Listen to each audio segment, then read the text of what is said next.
大家好，欢迎来到猫咪小学堂，我是花卷，我是胖弟，我是小吉，今天也要上课，也要罐罐。今天我们要聊的是猫砂盆求救讯号。这集很重要，因为尿不出可能是急症。如果你家猫一直蹲沙盆，蹲到怀疑人生，拜托立刻注意。我们会用最简单的方式教你判断哪些要立刻急诊，哪些可以先观察，日常怎么预防。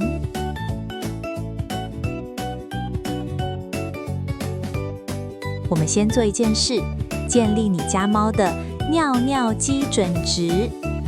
因为不是每一只猫都一样，重点是跟平常的自己比。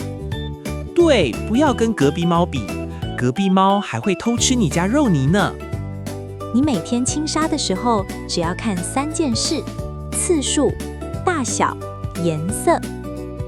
先看次数，正常情况下，多数成猫一天会尿好几次。如果你发现它一直跑沙盆，一直蹲，但每次都只有一点点，要提高警觉。像那种我想尿又尿不太出来的脸，真的很不妙。再来看尿团大小，小小一团，但次数变多，常见代表膀胱很刺激，很不舒服。就是那种一直想上厕所，但每次都挤不出什么，我光想就皱眉。相反的，如果你看到尿团变超大，而且次数也变多，可能代表它喝水变多，尿也变多，也值得安排检查。第3个是颜色，正常的尿通常是淡黄，看起来比较清澈。如果你看到尿团周围出现粉红、红色，甚至咖啡色，这就是警讯。拜托不要想说再观察看看就算了，宁可多去看一次医生。早一点确认也比较安全。因为你多看一次医生，顶多是虚惊一场，但你少看一次，可能会错过救命的时间。下一章，我们就来做一张红旗警报表，哪些状况立刻冲急诊，哪些当天门诊，哪些可以先观察。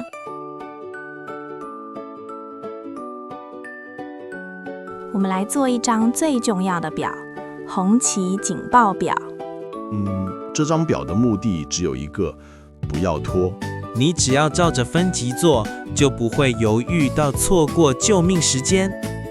第1级 ER Now， 立刻急诊，只要符合其中一项，现在就走。第一个也是最重要的，反复蹲沙盆，用力但完全尿不出来。不是尿很少哦，是一滴都没有那种。第2个，排尿时尖叫、嚎叫，痛到发抖。第3个，已经开始呕吐、嗜睡、拒食，精神突然很差。这些状况，请你把它当成救命等级。尤其是公猫，尿道比较细，一旦堵住，会进入倒数。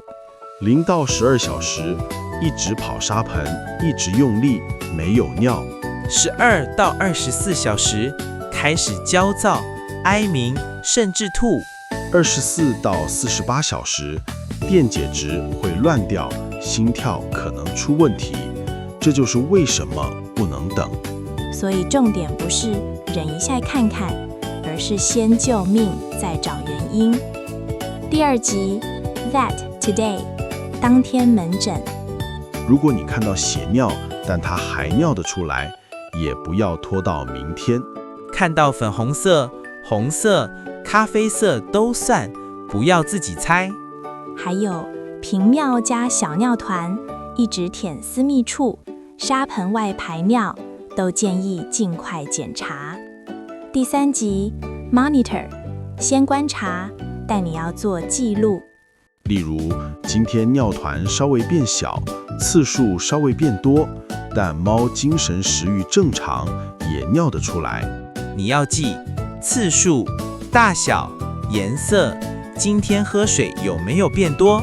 有疑虑，宁可多看一次医生，也不要赌。第3章，我们看尿尿长什么样，颜色、混浊、味道都是线索。尿尿就是猫咪的健康通知。先看颜色，正常的尿通常是淡黄色，比较清澈。如果你看到粉红、红色或红褐色，这是血尿的警讯。重点来了，血尿没有安全值，看到红就不要想再观察看看。就算它还尿得出来，也建议当天就医，因为血尿背后可能是发炎、结晶、结石，甚至更严重的问题。第2个，尿液看起来浑浊，或你在沙上看到像沙粒、粉末的颗粒，这种情况常代表尿液里的矿物质太饱和，开始形成结晶。结晶很讨厌呢，它可能先让你很痛，然后再来就可能堵住。所以你看到浑浊、沙状，千万不要等到尿不出才紧张。第3个是味道，正常尿会有一点氨味，但不会突然抽刺鼻。如果味道变得很浓，常见2种方向，一个是脱水，尿变得很浓缩，另一个是感染，尤其在老猫或有慢性病的猫更要注意。所以不是臭一点而已就算了。你观察到任何异常，做2件事就好：拍照记录，然后尽快就医。你负责记录，我负责催你不要拖。等一下我们会讲为什么猫会沙盆外尿，很多时候不是故意，是因为痛。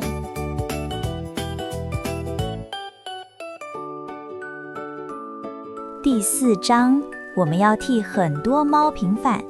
沙盆外尿，很多时候不是故意的。对，不是在跟你捣蛋，也不是在报复你。很多是因为尿尿会痛。猫很聪明，它会把疼痛跟当下的环境连在一起。如果它在沙盆尿尿时痛到不舒服，它可能就会觉得沙盆等于会痛。它不是在想我要尿在床上气死你，它是在想我不要再去那个会痛的地方。这叫疼痛连结或关联性厌恶。你看到的是乱尿，它感受到的是恐惧跟疼痛。那为什么它常尿在沙发、地毯、床上？因为柔软、吸水，比较舒服，也比较不刺痛。对不起啦，人，我们不是想毁掉你的床，我们是想不要那么痛。这里有一个大地雷哦。当猫沙盆外尿，你如果骂它、吓它，它只会更紧张，更不敢尿。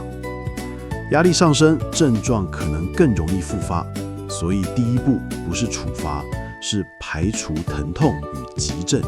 你骂我，我只会好，那我偷偷尿，更难抓到问题。如果你现在就遇到猫宝贝沙盆外尿，先做3件事。第一，拿出第2章的红旗表，观察有没有符合的状况，做对应处理。第2，先清洁除味，用酵素或小苏打清洁，避免留下气味，让它反复在同一点尿。第3，让沙盆更好上，更干净，更安静，位置更安全。你做的不是管教，是帮他找回安心上厕所的感觉。等一下我们就来讲日常怎么做才能降低复发、水分、食时、压力管理。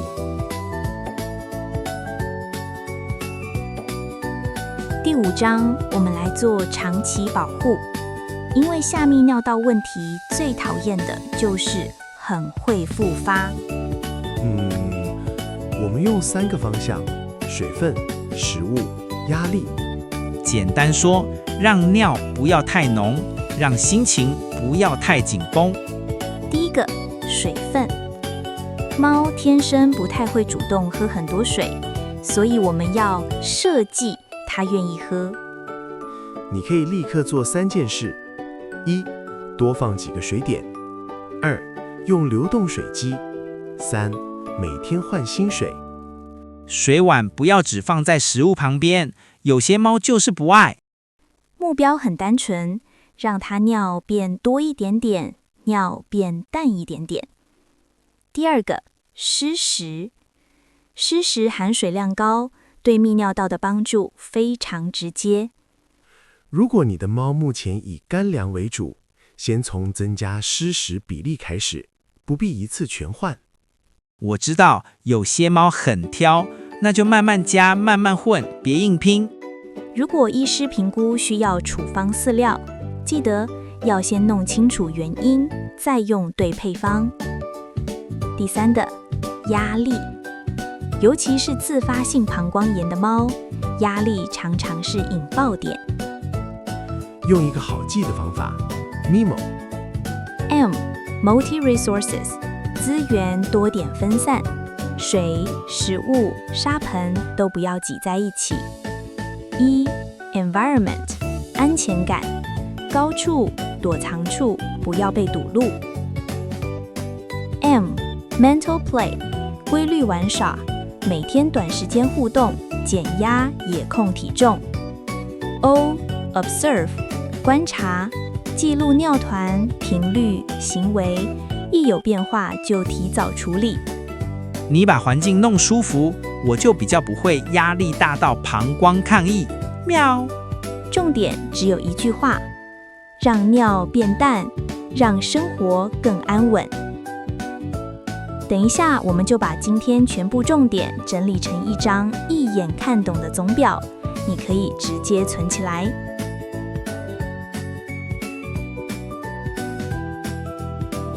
今天的猫咪小学堂就上到这里咯。希望这集的知识能对你有帮助，让你更安心照顾猫咪。猫咪小学堂下课喽，拜拜，喵。